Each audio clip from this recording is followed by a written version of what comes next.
Alright, hey, what is up guys? Shadow Steel here, and welcome to another Railworks Sundays. Today we're doing kind of a history lesson, I guess you could say, on what eventually became the project, what eventually would become the Acela project for Amtrak. In the early 1990s, Amtrak was testing out a handful of high-speed locomotives for the Northeast Corridor. They already had the AEM-7, which I mentioned in a previous episode, had been around since the late 70s. But they wanted a second locomotive for high-speed travel. They were shopping around with various locomotives, one from Sweden, which was the X2000, and the other one was a German ICE, particularly the ICE-1. Now, this was in 1993. 6 years later, in 1999, there was a deadly derailment in the town of Acela that featured the very same locomotive that was seen on the Northeast Corridor, the ICE-1.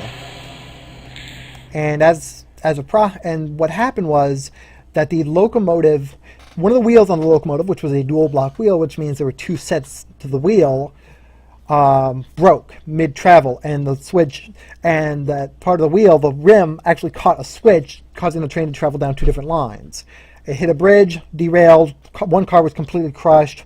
I think nearly 100 people died on the train, with some dying in hospital too, but naturally Amtrak decided not to go with the Acela or the X200, but design their own based on the two designs. And that's what we got, the Acela.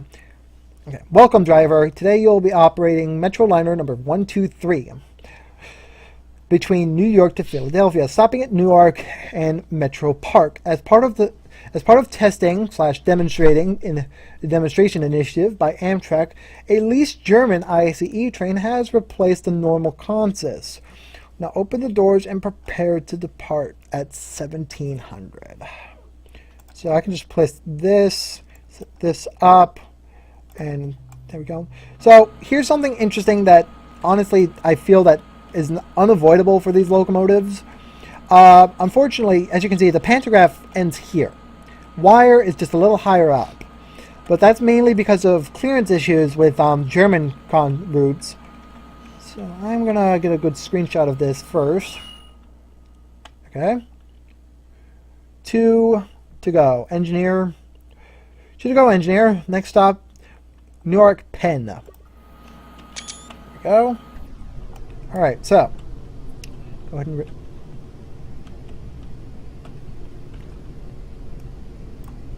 interesting.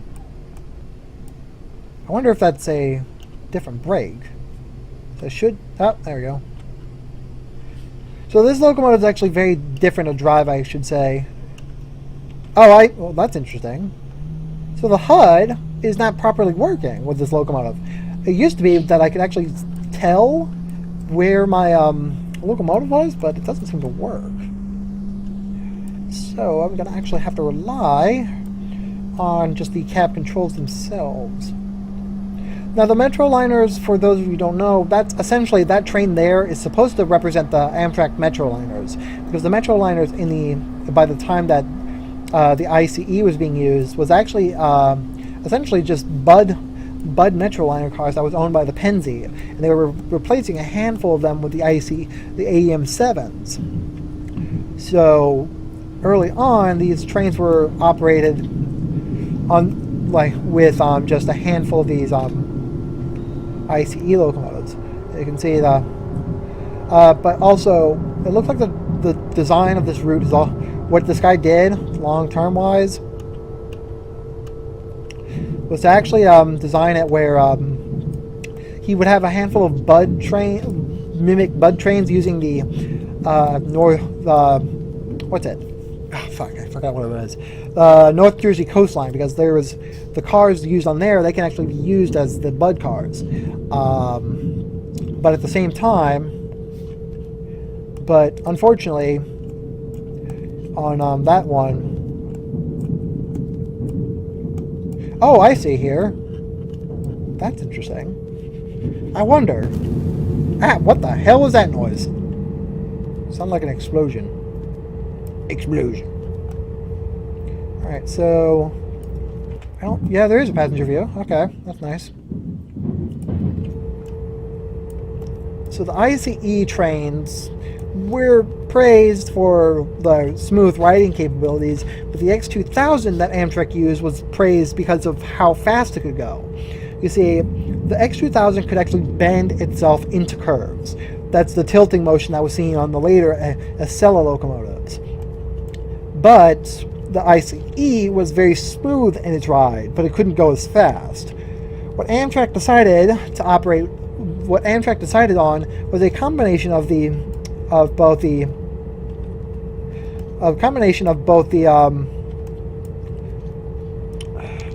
X2000 with its tilting capabilities and the smooth ride qualities of the ICE locomotives. Oh, okay, never mind. I don't need to pull the brakes. So essentially, what you had was two very different ride designs that Amtrak fell in love with, but at the same time, they were in a kind of position where they didn't have, they wanted the perfect locomotive, so they came up with this. Now, eventually, the Acela service actually went into its own realm with high-speed travel, but the ICE trains were used in the Metroliner service to kind of, ease with traffic, because by this time, I think a lot of the Metroliner equipment was actually starting to be recalled for emergency maintenance, as one particular locomotive, I think, was found with cracked framework or something. One of the locomotives was cracked in a very dangerous way. So they decided to actually look into fixing some of those damages, so the locomotives were safe to run at high speeds. Eventually, those locomotives were all retired.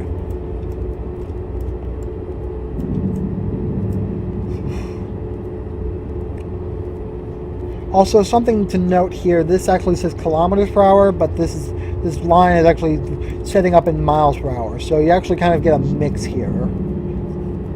Speedometer on the corner, anyway.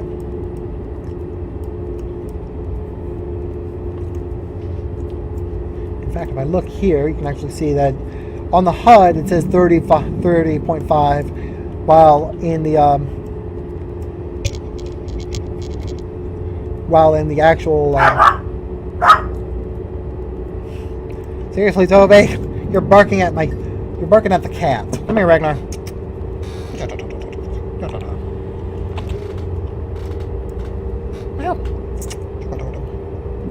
At my cat.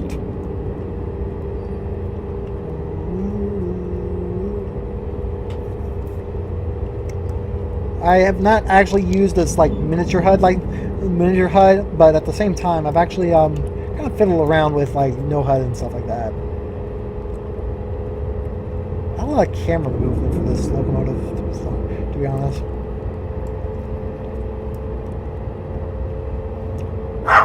Toby! Hush. Dog's barking.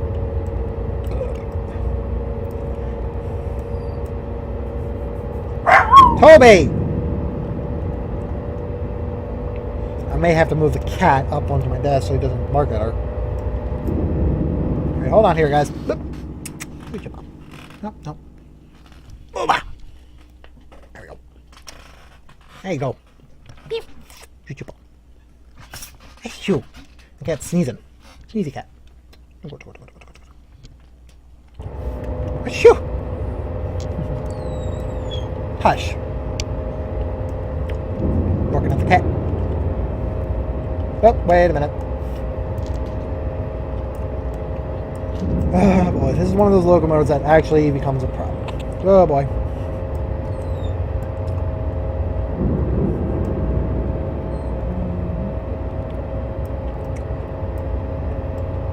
Because we're in a tunnel, I can't actually get an outside view, but nonetheless, it's actually one of those. It's not very important right now. However, I believe I will need to slow down quite significantly on the next section of signals. Kobe!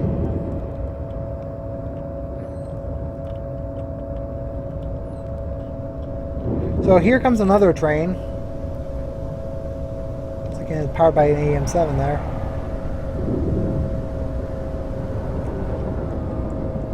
So we're expected to be there at 17:13, but by the looks of it, we're not doing too bad timing-wise. Okay. Signal clear. Oh, I'm thinking of another route.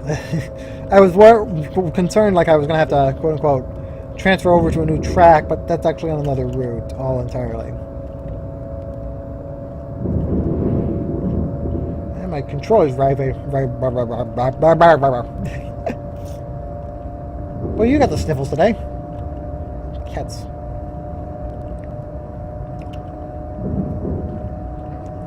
Alright, let's get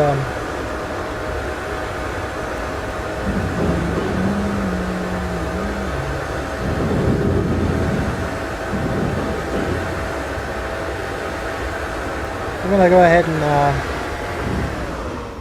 fast travel.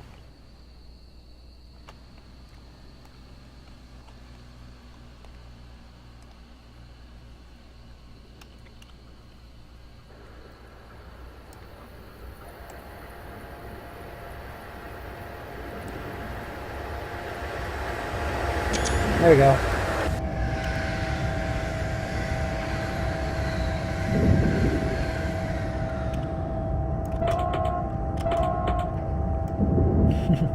So on the horn as people pass by. Oh, whoop. Actually, I have to slow down my speed quite significantly. Can't talk today. Alright, start applying brake. This actually might be the first time the map actually has worked in a while. Last couple scenarios I've either had a glitchy map or something's going wrong. Dummy. Got my cat and my dog. Oh, it's not. Was that my signal? Such a weird situation here. Grain! I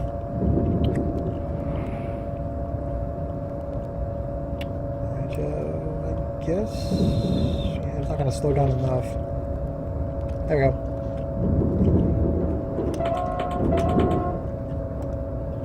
So I'm horn a little bit while I go through this area.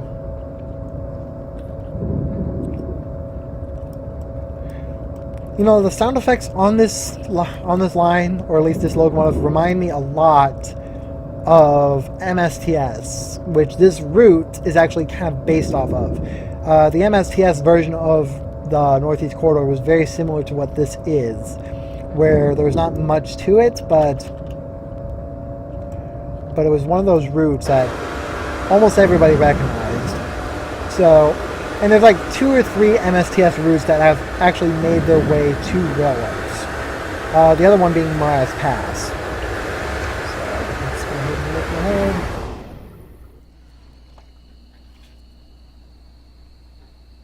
Oh, Jesus.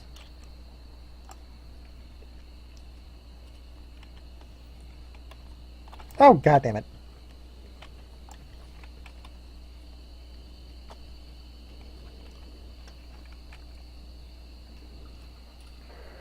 There's a 60 coming up too.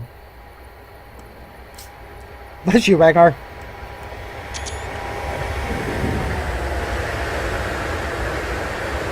That's it. That's not a half bad design though. Or at least the way he designed the scenario, I feel. Anyway, yeah.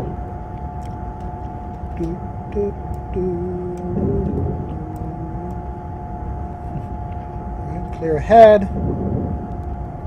Wait, oh, it's transfer. Okay, we're transferring. That's why the track is gonna sudden release or whatever. Oh, that might be our first train. Yep, first stop.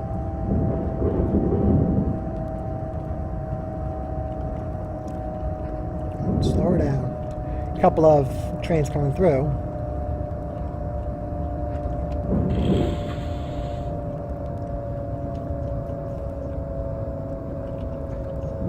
Ignore.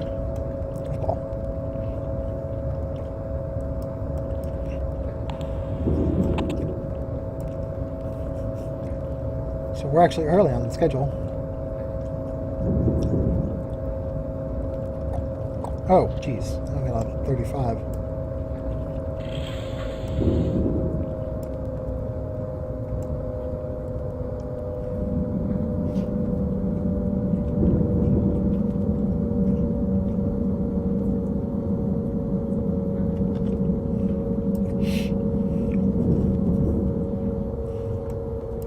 What?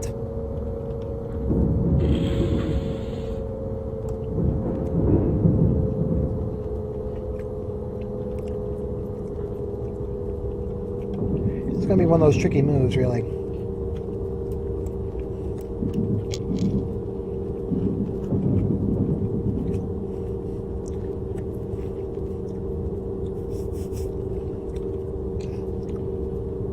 Yeah. Shoo.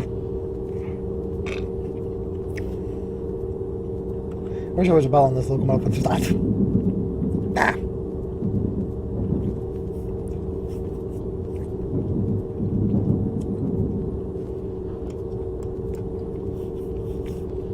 Alright, so we're slowly coming into the station.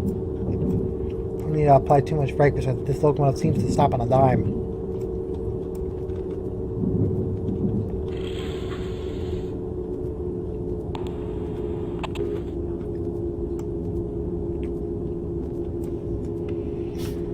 Oh boy. Alright, now apply the brake.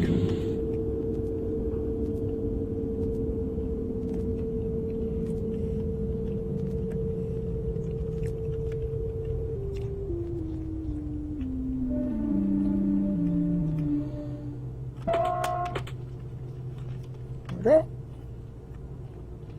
A little early, actually. 1 minute early. Right. Next stop is at Metro Park in Philadelphia, huh? That's actually an end-to-end journey by the looks of it.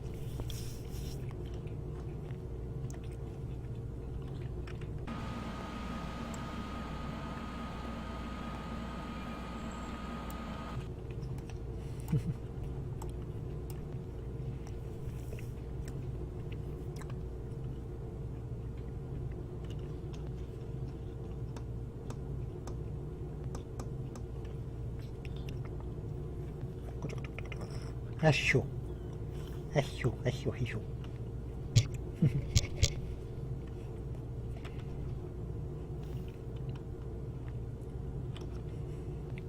Honestly, it feels like it's taking forever.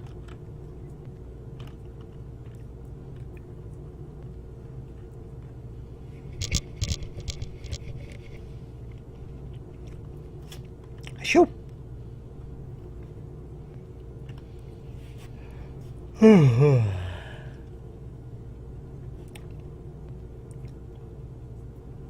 But then again, I feel this is actually timetable schedule-wise, proper schedule.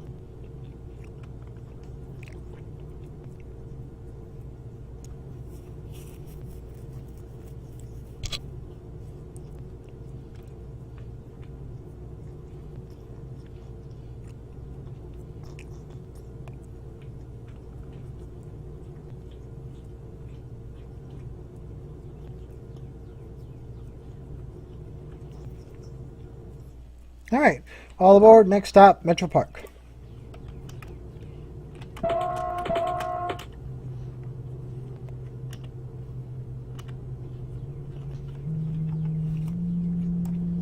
Regular.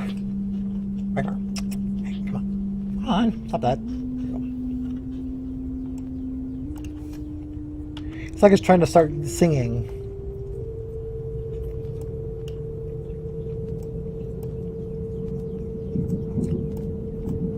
Floating signals.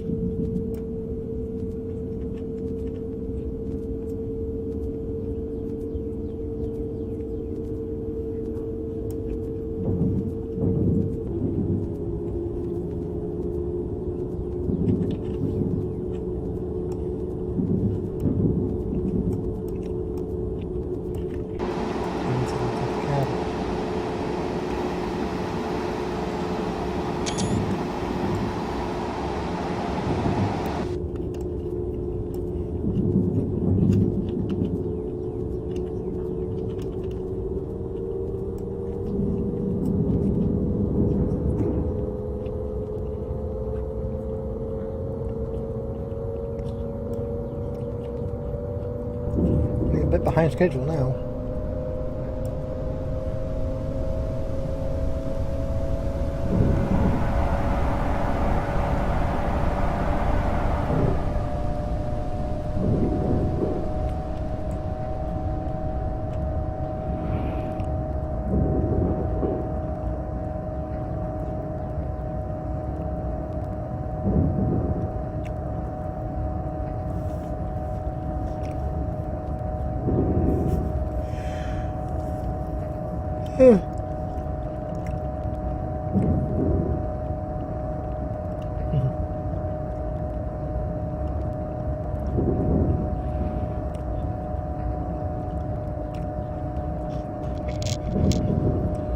Alright, so another interesting thing about the ICE trains that actually I think got in. One of the interesting thing about high-speed train service at least in the Northeast Corridor, is that it's not actual high-speed travel, to say the least. There are certain segments of the line that allow for high-speed travel if there's no stopping passenger service or freight traffic. You see, the Northeast Corridor also has freight traffic going through the route on occasional basis. CSX and Norfolk Southern own trackage rights in the area, mainly because much of the Northeast Corridor was former Pennsy trackage, which means that both Conrail and Penn Central, and even the New York Central, which some of the line was also dedicated to, which was also built some part of the line, all have like trackage all here, which means that Norfolk Southern and parts of CSX actually run trains through the Northeast Corridor, mainly because of the former Pennsy trackage. And I feel that the bulk of the Pennsy trackage was given to CSX because that was under Conrail trackage originally. So Norfolk Southern has primarily the southeastern part of the United States locked down, but there are a few segments in the northeastern part that they have control over too. But freight traffic is one of many problems that the Northeast Corridor seems to have. There are dedicated ways for high-speed trains to travel, such as the middle tracks that I'm traveling along right now. As it stands right now, when the train goes through the middle, it's usually uninterrupted service. There's not much in the way of the train actually operating. But once you get into once the train has to be diverted to the outer lines, like here and here, that's when stopping passenger trains and freight traffic get in the way of high-speed travel. And this is actually a big issue on the Northeast Corridor. Some trains on the Northeast Corridor are not properly given access to segments of the line that are, full high speed. Now, the ACS 64 and the Acela are the highest speed trains there, but there are also many other trains that are using those lines as well. You actually have segments of the North Jersey coastline, which recently started getting high-speed locomotives, but the bulk of their fleet still relies on the F40PH. The F40PH, which is a low-speed locomotive, it can get up to 90 miles an hour easily, but the bulk of but because of the stopping passenger service, it can't really keep that speed up for a long period of time. But they have their own version of the ACS 64. And they also have a version of pretty much a high-speed dual-powered locomotive, which means it can actually run both diesel and electric on occasion. So it's used on both their non-electrified and electrified lines. The only other train in the area that also is using for commuter rail is the Manhattan Transit Authority line, P38-2s. P32s, which are basically modified. They're basically modified Genesis P42 locomotives with the ability to transfer power to not a diesel engine but a third rail. So they're also dual powered, but they're primarily run as a diesel locomotive. Now, those locomotives are rated at going over 100 miles an hour, but like with the New Jersey Transit Company, they don't have that. They don't use that often because of just how much passenger stops they have in between. So normally with high-speed rail travel, the high-speed locomotives are given the middle line, the most inner tracks, because they are given, and they're also given usually high priority right away. The problem, now, this doesn't mean that they're completely out of like being controlled of the speed restrictions. That's unavoidable. There are times where these locomotives will have to slow down on certain segments of the line just because of how it was built. There are a lot of segments of the track that speed limits, as you saw earlier, that require the train to slow down quite significantly just for curves. So there's that. Also, I'm actually traveling quite fast, so I wish you could have a good run-by done. Wow. Oh, sugar. Ooh, this will be nice.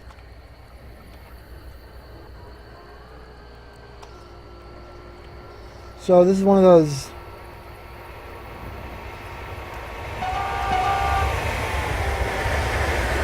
So that's another Metroliner Train, I think.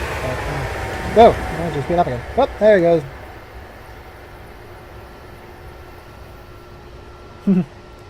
May have passed him early. Whoop!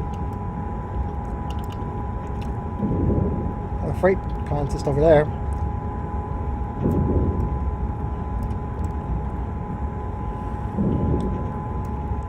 And I said this in another video, but Conrail still owns trackage rights in several areas around the Northeast Corridor.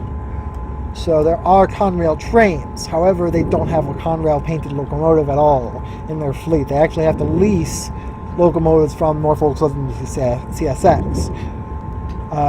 And I think there's actually been a few times where Conrail has actually leased the Conrail Heritage Unit just for the hell of it. Because that's their heritage, honestly. The Conrail was formerly a fallen flag, is considered a fallen flag as of 1999. But shortly after that, a Class 2 short line, simply calling themselves Conrail, has surfaced in recent years. And honestly, that's actually something I don't think very many people realize, that Conrail is still around.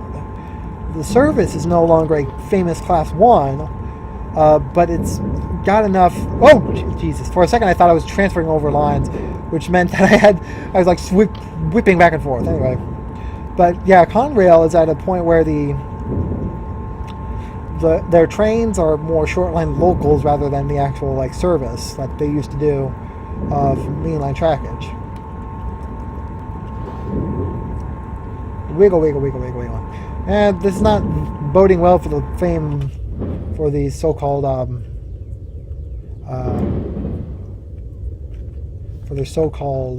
smooth ride. What the heck? That's not supposed to happen. I wonder. There might be an issue with that particular with the model I'm in. If that's not actually supposed to... Oh, here's Metro Park. Oh, Jesus, I'm supposed to go 60? Jeez. Talk about a sudden change. Okay, slow her down.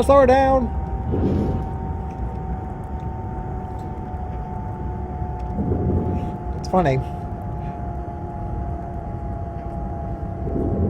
4. Looks like I'll be transferring over. No. Whee! Not exactly what you want. Not exactly something you should be aware. That's something I should have probably paid attention to there. Signals. Alright, start. Well, another AM7's pulling in. It's probably a Northeast Regional. It's rather unfortunate that he couldn't actively get the Phase 3 paint schemes, which were being used at the time for all the equipment here. I really hope that Dovetail fixes, allows for people to use Phase 3 paint schemes on the the AEM7s, as that's what they were wearing by the early 1990s. Unfortunately, that scheme was removed by late 1990, the mid 1990s, when the scheme was transformed to the Phase 4, and then later it was the Phase 5. And that's the scheme that's used on all these trains here, is the Phase 5. So once again, I'm actually early scheduling wise.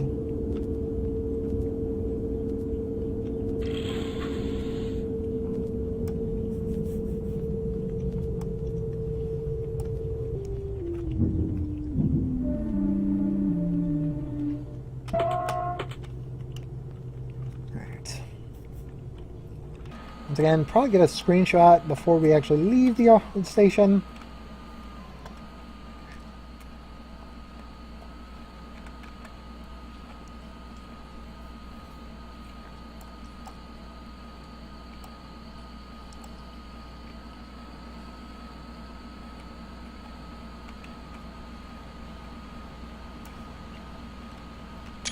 Go. Oh, I don't think there's going to be another train coming by, but oh well.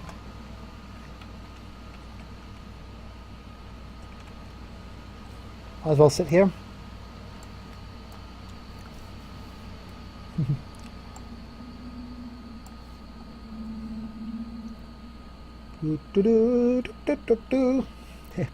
Alright, so where do we have to next? It's going to be an all-day journey by the looks of it, but nonetheless, it shouldn't be too bad. Oh, there we go. Engineer, you're cleared from the platform. Just want to verify with you the operation manager does have us approved for 135 miles per hour operation. Wherever there is a 120 mile limit, dispatch will call for reconfirmation before New Brunswick. But know that our schedule will depend on that extra speed. Interesting. That is very, very interesting. But I feel that the actual map schedule, like his actual scenario scheduling, can't reflect this extra speed because it's a whole scripting issue that he has to do to allow the train to reach 135. So I'll go ahead and try it out a little bit. But nonetheless, I don't think that's going to work very well.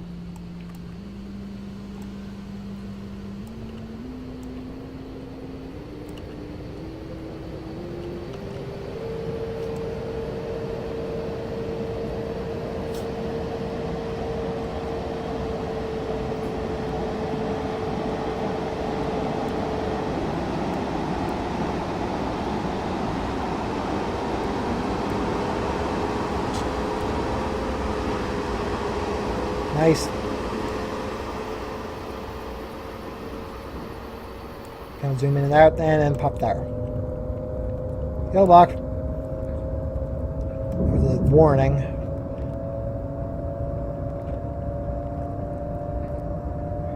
So I'll go ahead and go up to 135, but I am honestly kind of not too sure how that's going to happen. So I feel that the transfer is going to be 60 miles an hour, so I'll probably have to...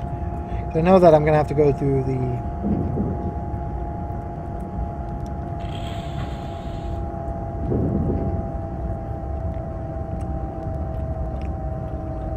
You're going to be 60 or 45.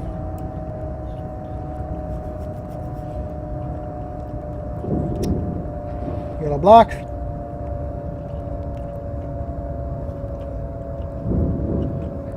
Up ahead, nothing. Alright, so track 4. Interesting. So where's my path?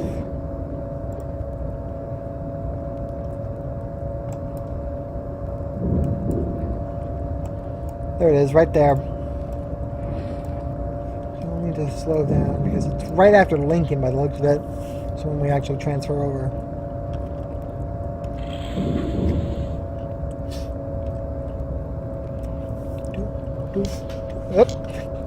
Bless you. Bless you. Mama. Bless you. Bless you.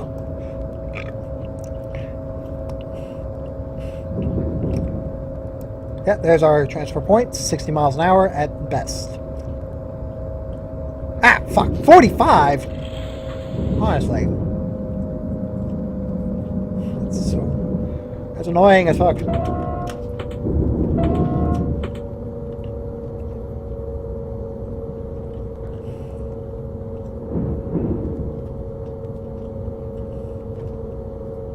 Alright. Once we pass a certain signal, we should get back to our normal speed.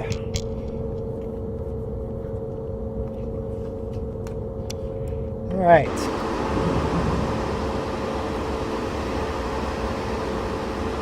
As it stands right now, we're not doing too bad. But then again, I also feel that once we... Oh, there we go. Actually get up to 80 now. Probably not doing too good for the speed-wise. I'm just opening up the throttle wide open and then waiting to get to a certain speed, dropping the throttle, and then just letting it coast. Probably not a good idea design-wise.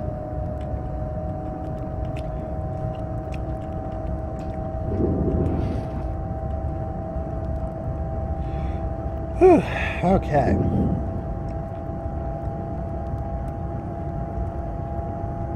So we said 100 and... Oh. Well, there's your Conrail locomotive there.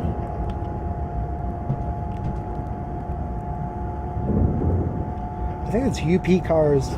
Those were UP cars over there. There's a signal and a speed limit over there. Oops, sorry, right now. Okay, I probably should just let it speed up.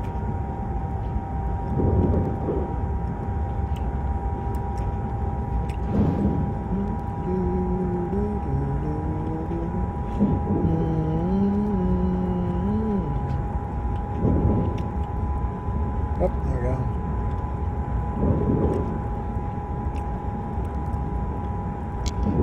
Okay, slowing down so slow. Oh, it's probably the gradient there. Okay. Alright. Once we reach that 120, I can actually speed up to 135 by the looks of it.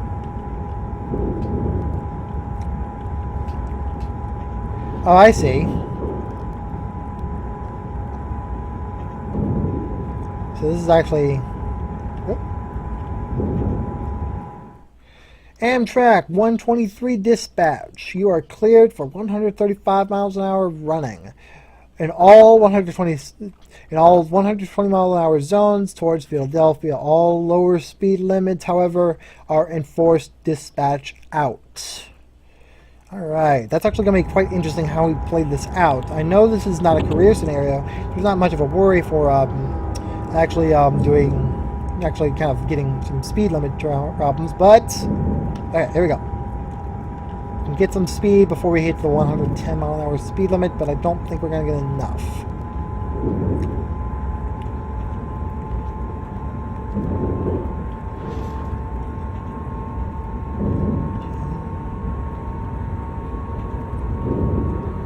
Okay, there's 120 up there.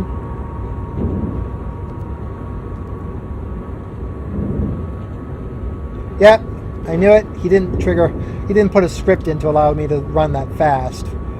So technically, what he ended up doing is he tried to make it seem more realistic speed-wise, but in all reality, he can't do it because it requires a separate script to allow the locomotive to properly reach 135. So there was a Metroliner train, by the way. Nothing, there's no lead locomotive like an AM7 at the either end of it, but you understand what I'm trying to do. What he was trying to do there.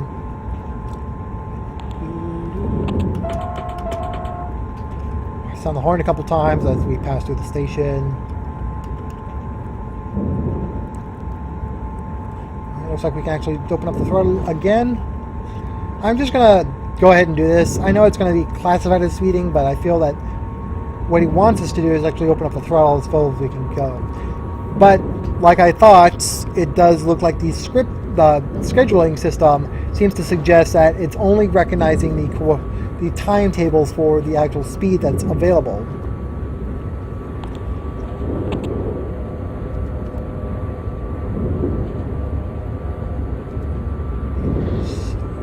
So down a little bit.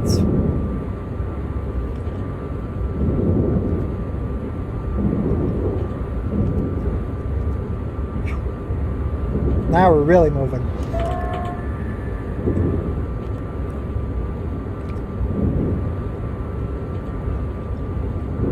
You know what I'm going to do? I'm going to go ahead and get a good run by for you guys. I'm not going to remove my face cam, but oh well. Here we go, around the bend.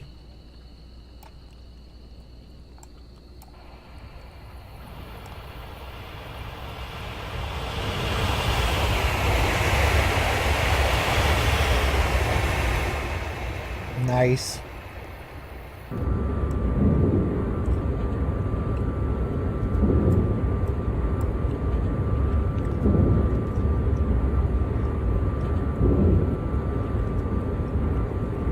Throttle just a little bit to allow us to go a little faster. There we go.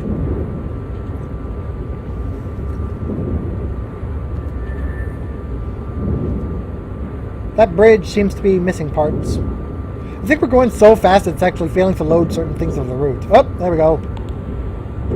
Alright, so at a 110 mile an hour speed limit coming up. I want to see if we can... No, we're not going to be able to coast to slow speed. Oh, hey, more diesel. What the...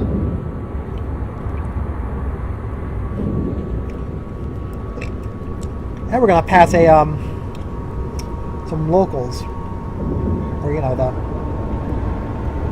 I wonder if that's a Metroliner Train.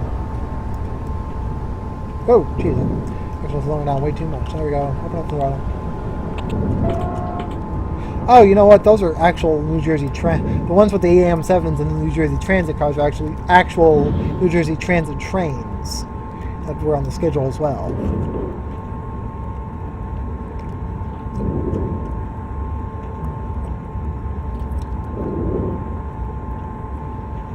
Yeah.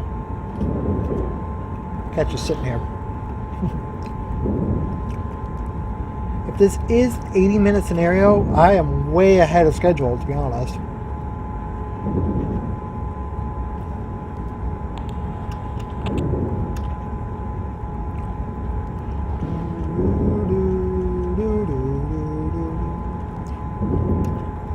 Right, come on, speed her up. I wonder if there's a car shop there.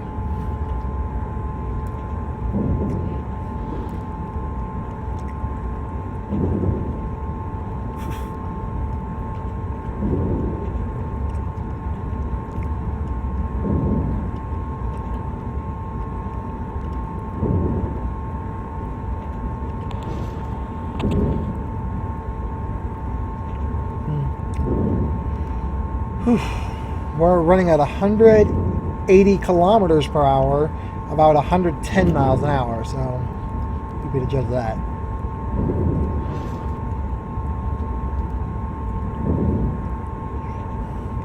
Midway.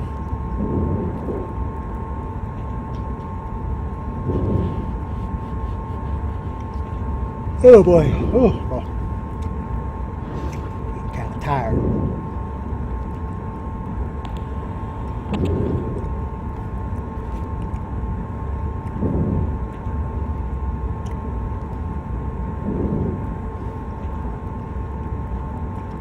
Alright, so we're doing okay for now. Timetable wise, we're still expected at 18:16, but we are going to be arriving at 18:13:39. Not exactly what that is in standard time, but in military time that's pretty late.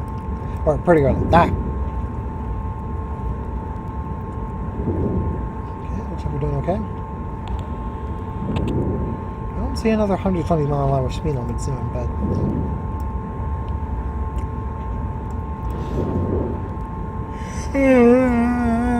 Fuck.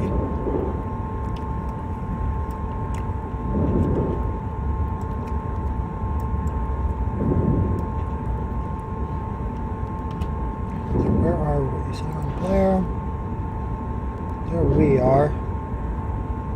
Holy crap, that is actually at the other end of the route, huh? Talk about a long-term run.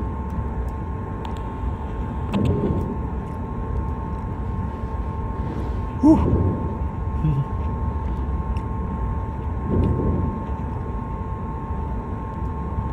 I'm not going to be able to stay awake for this. This is so long, so boring.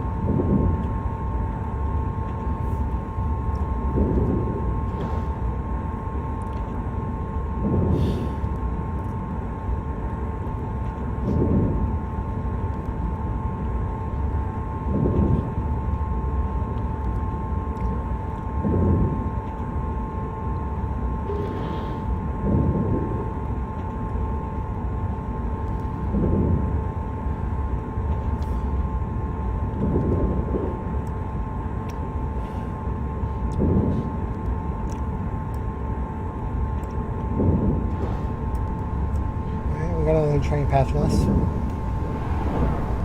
Another bud train. What do you want, Ragnar? Ow! Ow! Stop that. Come on. Up. Come on. Come on. You're so cute. Come on. There you go. There you go. There you go. Lay down. Lay down, kitty kitty. Ow! Stop clawing me. Ow, ow! Stop! Lay down. There you go.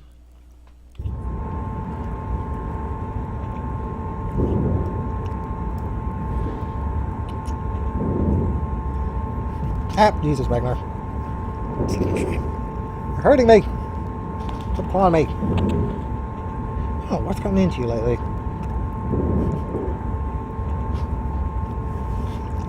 Jeez, ow! Finally, we can get some speed back. Whew.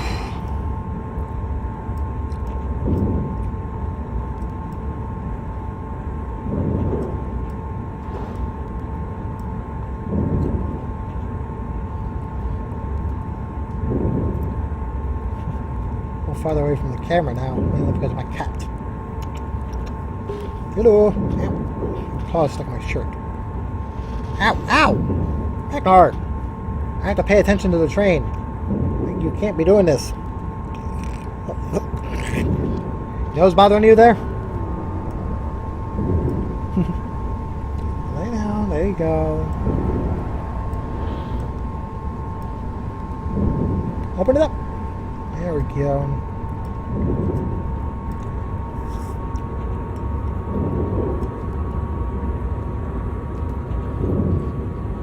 I honestly don't know what's going on with those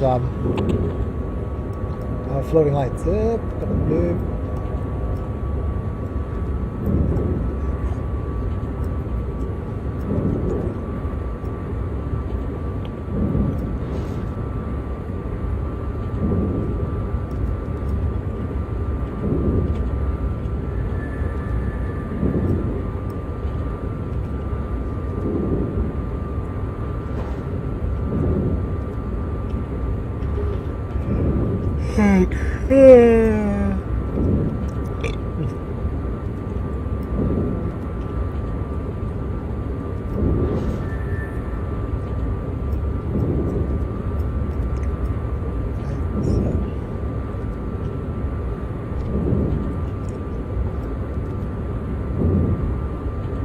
So it looks like the route, even though it's been fixed up slightly, there's still some problems with it by the looks of it. Oh, I'm exhausted.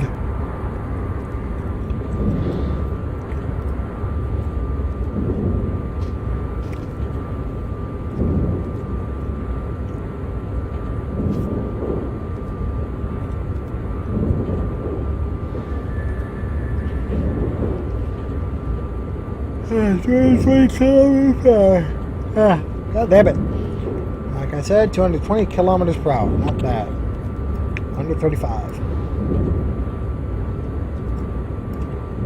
Maybe not.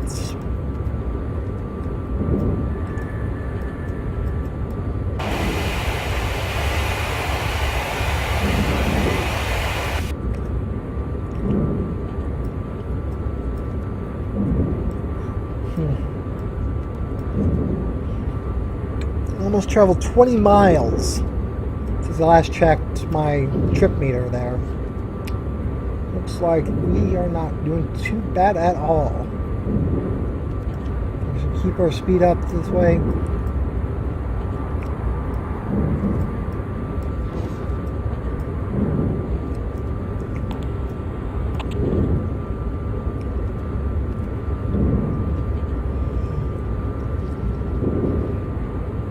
Oh, fuck me. Just, oh, there we go. Oh, Jesus.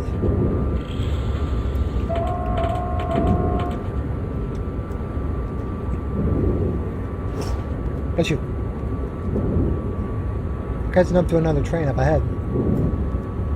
Stop it.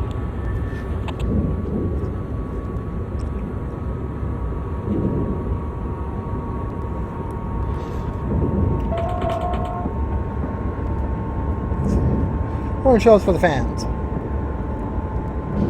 I think that's an 80, but I'll go ahead and slow it down to about 60 or so.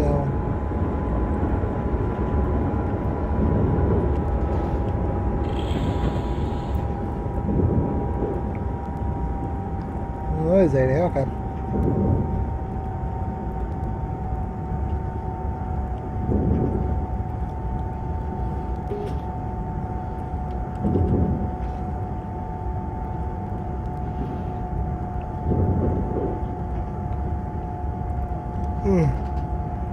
Oh boy, yeah. Oh, fuck. Get tired.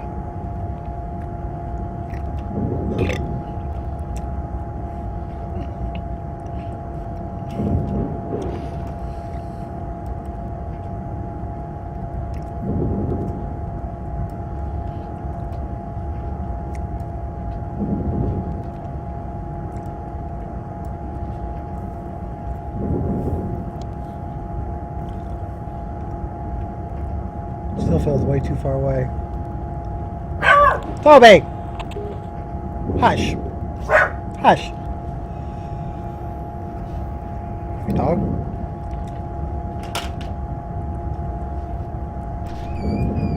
W. Toby!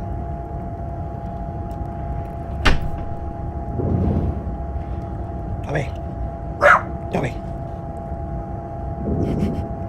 I got two animals trying to get my attention. I got Ragnar, my little cat, sitting on my lap, and I got a tiny little dog wanting to jump up on me.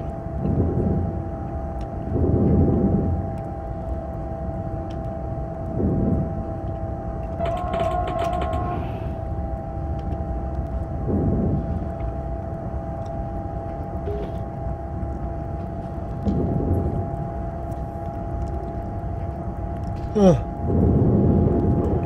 Soon to be 29, 20, 30 miles by the looks of it, officially, from where we are now. Jesus Christ, this is exhausting.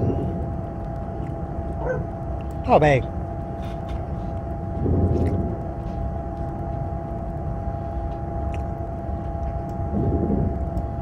110 coming up soon. That's good.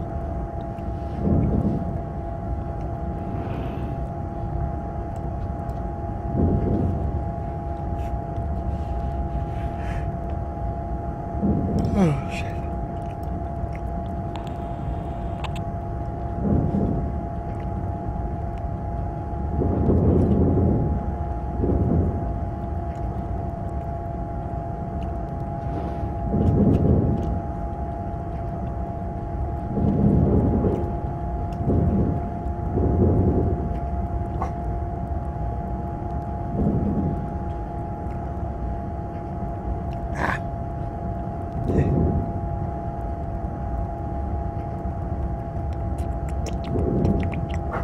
Toby, what are you doing?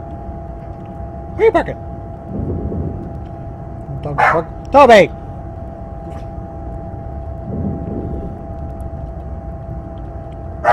Toby! Toby! For the love of...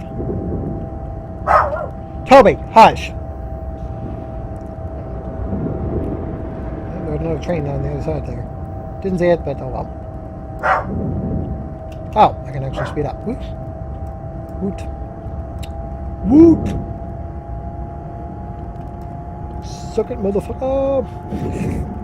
Traveling faster than any other car.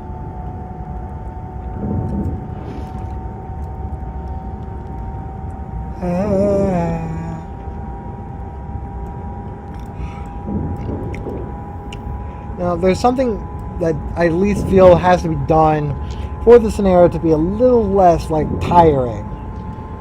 Whether it be shortening it up slightly, where it's just one stop per part, so like from start to finish on part 1 would be to the Newark station. The second part would be from Newark to Metro Park. But the only other problem I would have with this scenario, I guess you could say, would be the fact that the actual, like, he did an end-to-end run with the ICE, not too bad. He actually allowed you to go as fast as you want because it's a standard scenario, so you can go 135 and 120 segments, but at the same time, it's an end-to-end run. It's over 80 minutes on the thing, and it does feel like that after all. I mean, I've been recording for over an hour now, and I'm only about 27 miles from my final destination. So this is going to be a pain in the butt to get. But, I mean, it is semi-realistic, I guess you could say. Amtrak did run a lot of the ICE trains at high speeds to test them out for the Acela service. Other than that, there was not much, because they had to test out both locomotives and the X2000 in the ICE. And it's, I honestly feel that it's not like he designed the scenario decently. I would like to see a little bit more traffic on the line, but at the same time, I feel that he was using a lot of timetabled, like actual Amtrak timetables of the era. So there are actual segments that actually had the ICE travel, like arriving at this time and leaving at this time, and to be reasonable stopping time, it actually had to be at this spot at this time. And he did a decent job, but and there's a lot of like services that seem to be popping up here and there. But I feel that if I was going to do this, I would do it differently. I'd do it slightly differently in the ways of, like, say, making these, like, certain parts being, like, shorter than like making this more of a 2-part scenario for an end-to-end run rather than a full 3-part. Maybe having a few more station stops here and there to kind of warrant a 2-parter, though.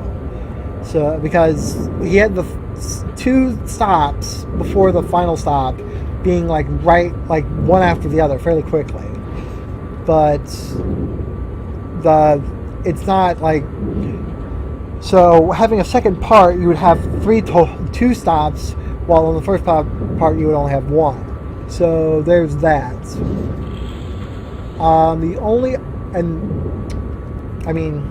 Transferring wise, actually it was a good trick, I guess you could say, because nobody really expects, like, for a high-speed train, you don't expect it to be like a full, like, stopping and starting run. But the Metroliners were not an express train per se. A lot of Metroliner trains were actually stopping and starting services with a few were express services to some extent, but they had a few key stops that they had to make before actually stopping at their final destination. So there was that. I would also probably start putting in some freight trains, either CSX or Norfolk Southern, along the line, as there's probably a handful of like freight trains running on this line, but I only saw yard trains, like various trains from the yards. And that's another thing I would probably add to kind of give some insight, is like active yard, an actual active yard while the train is passing by. So say a switching move or something on a service like that. And it's, I mean, there's a handful of things that I would change, but none of them being major. I think in the near future I'm going to probably make my own version of this scenario, because there's actually a DLC locomotive coming out, a new DLC locomotive coming out for the North Jersey coastline, and that's the Aero 3 multiple unit trains that the New Jersey Transit Authority actually ran for a short time. I think they are now quote unquote special trains. And in fact, I honestly think that they're not used very often. I think there's a rare chance that some of them are brought out by special groups to have them run, but the bulk of those Aero 3 cars are not running anymore. And because those are electrified trains, it would actually be kind of interesting to see them be used in place of the Metroliner trains. Okay, that's actually kind of cool. I had two different trains passing by at the same time, so that's actually pretty interesting there. We've got 18 miles to go from our final stop there. Looks like we'll be able to get a little bit more speed to 110, but we'll have to quickly drop down to 90.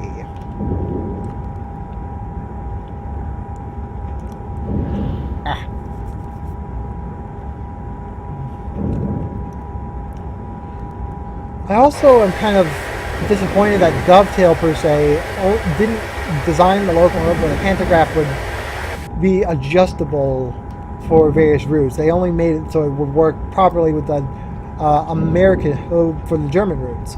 But I know for a fact that the ICEs were seen on American rails for a short time. So it was actually kind of upsetting when I first ran this locomotive and I saw that the pantograph was not properly working, per se. It still acts as if the locomotive is connected to the overhead cables.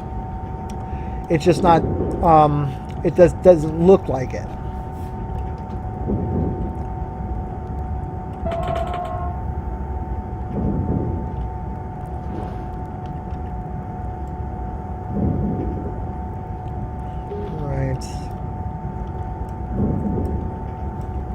Once again, it looks like we're doing quite well, or time-wise, so it's not too bad.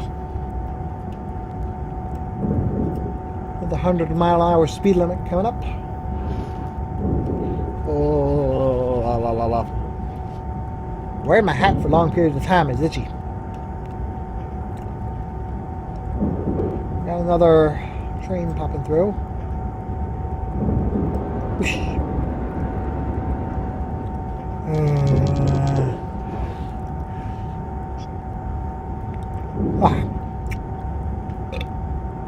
Turn the throttle off for a little bit.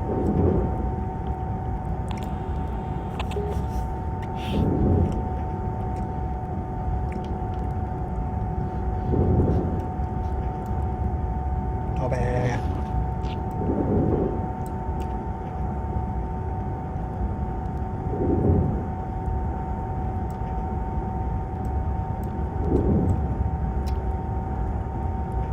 Oh, shit. I'm speeding now. Great. Ragnar.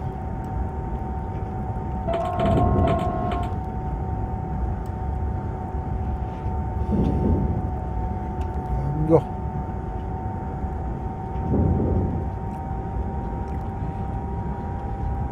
– 14 miles. Not bad.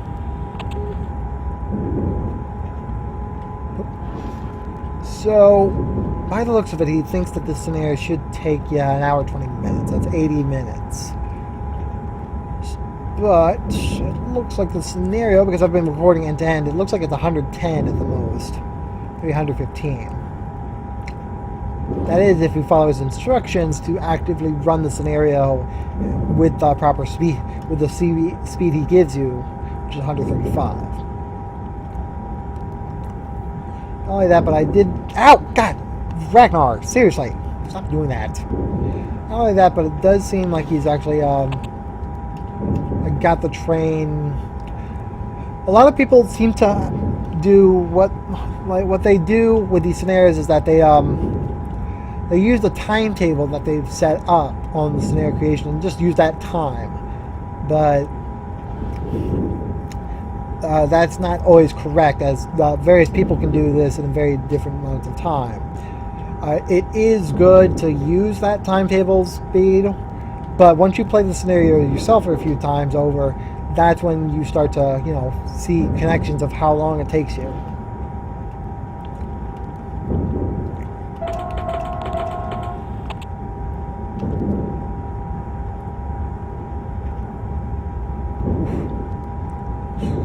We got 12 miles to go finally.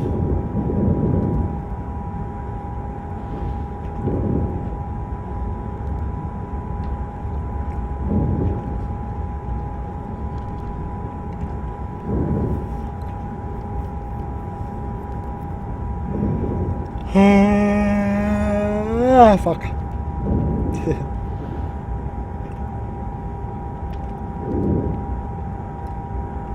Can't quite see. I am starting to lose my vision as I'm exhausted. Alright, so it looks like it's a minute per mile. It's not too bad.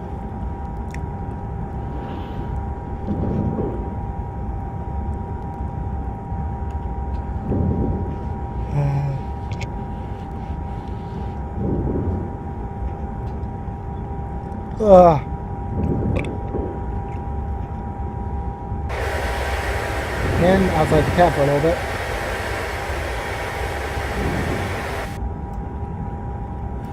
Oh, damn it. Shit. Let's refuse. Okay, there's a 50 limit coming up.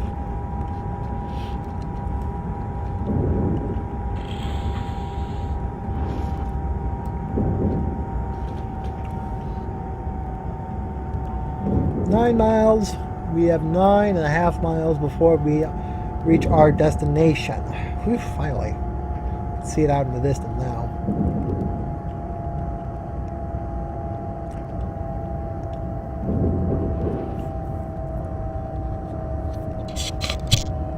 Sorry for the speaker issue there.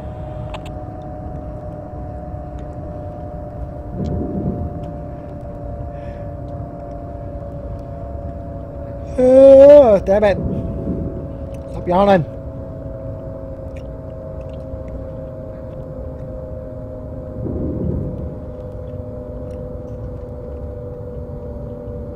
Go. Not sure how fast we're going to be going transferring over. Oh wait, no, we're not transferring. What the hell?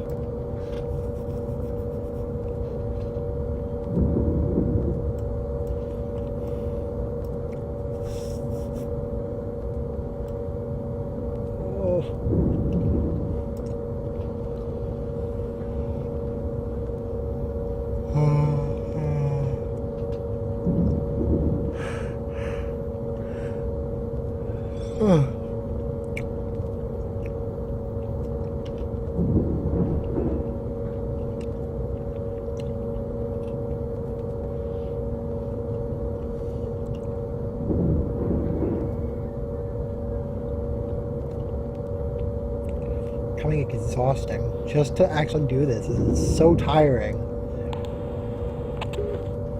don't have this much of an issue, but Jesus fucking Christ.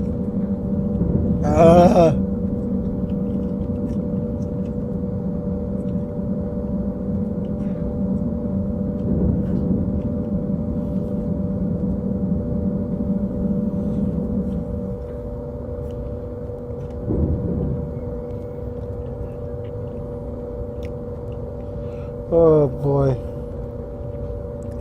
Still says we're gonna be okay time wise. It's 80 by the looks of it. Jesus Christ.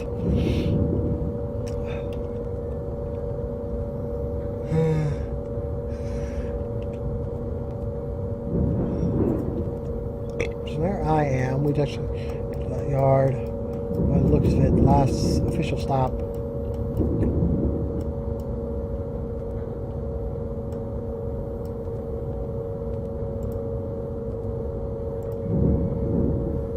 the other end here. Jeez.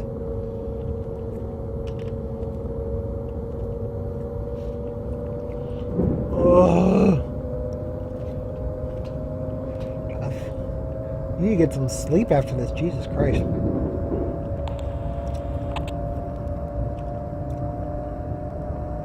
It also doesn't help that I'm staring directly at the sun in-game, which makes me drowsy.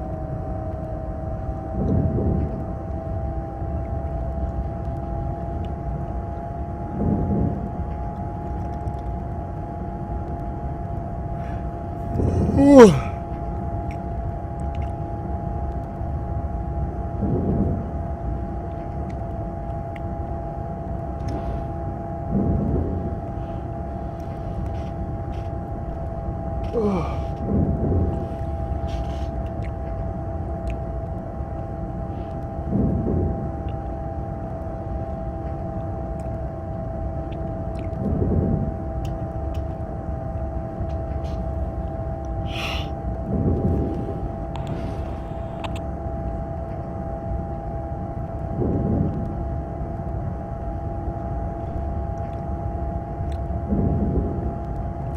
.5 miles. Finally, it's becoming, or it's starting to end. Jesus Christ. Oh my God. Oops. Oh. My God, this is so tiring. Especially when you haven't had very much sleep during the night.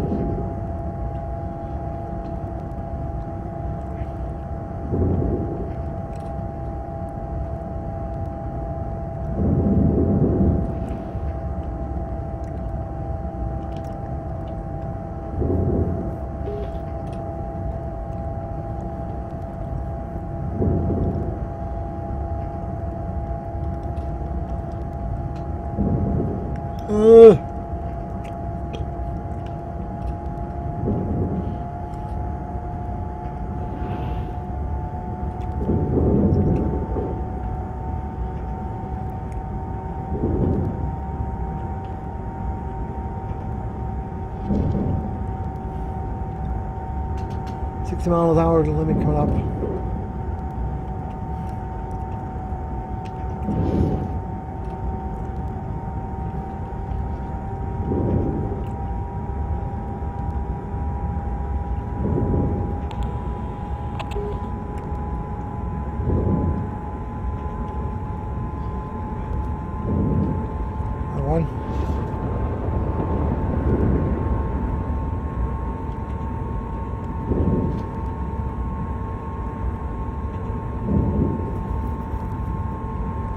This makes motion sickness.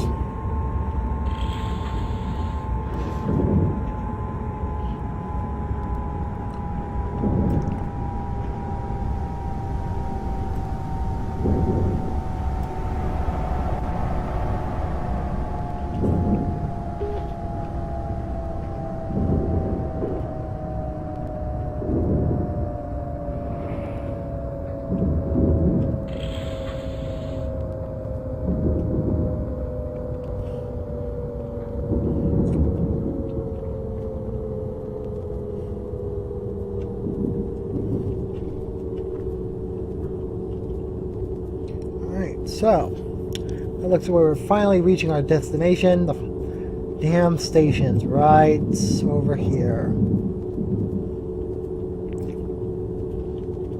Jesus Christ.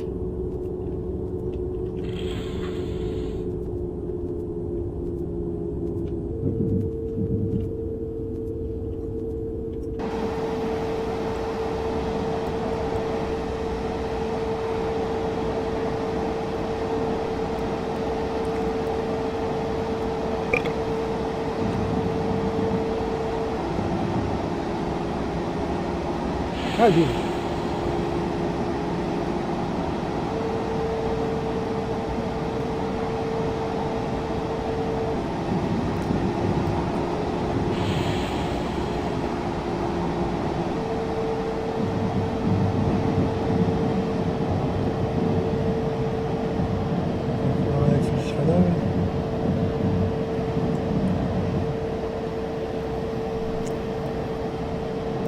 rather interesting how our railroads evolved from others.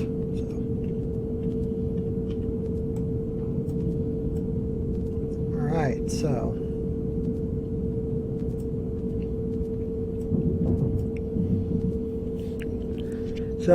for us, we have the air brake, and that was a feature that was introduced in the 1800s, but I think the first railway to start implementing a braking system, an automatic braking system, was actually the various railroads in England with the vacuum brake system. So that's very different.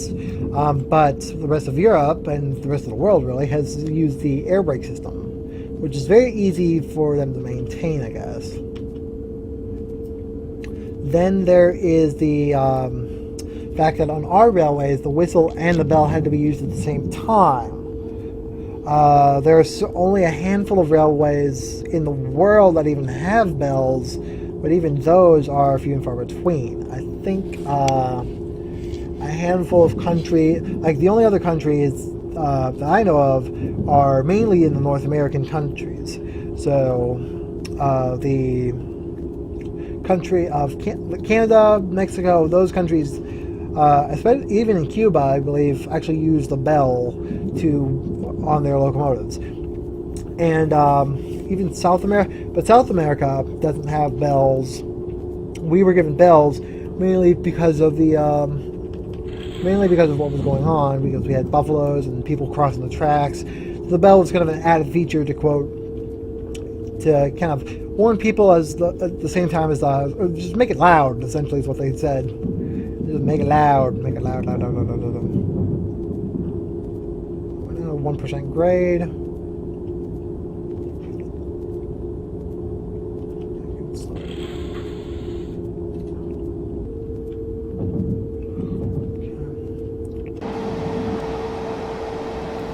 Looks not too bad. In fact, we're actually on time, way early actually. Let's see where the train is situated in the yard there. The AM7 just sitting there.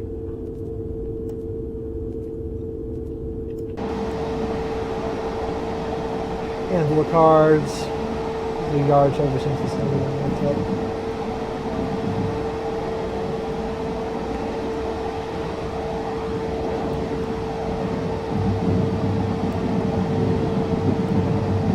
Pull in as far as I need to, unload the passengers, and then from there we'll just go ahead and let's end the scenario. Jesus Christ, it's taking a lot longer to.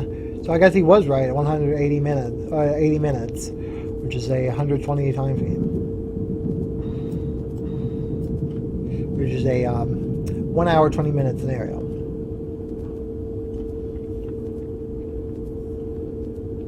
But then I feel I was loading the scenario a little bit with this recording.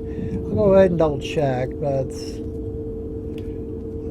probably doesn't need too much. Okay, here we go. Braking. Anyway, a lot of the features that are seen on American railroads are kind of borrowed or modified from railroads all across the world.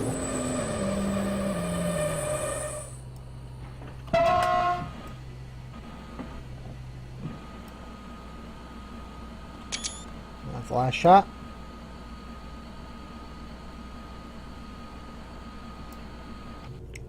Alright. Sit here a little bit, I guess, get a few shots before we...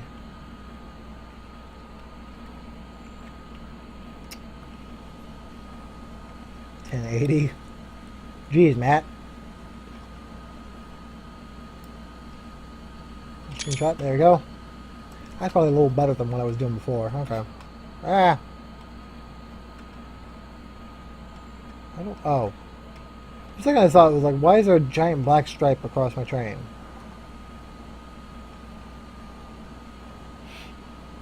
I also want to see a station sign.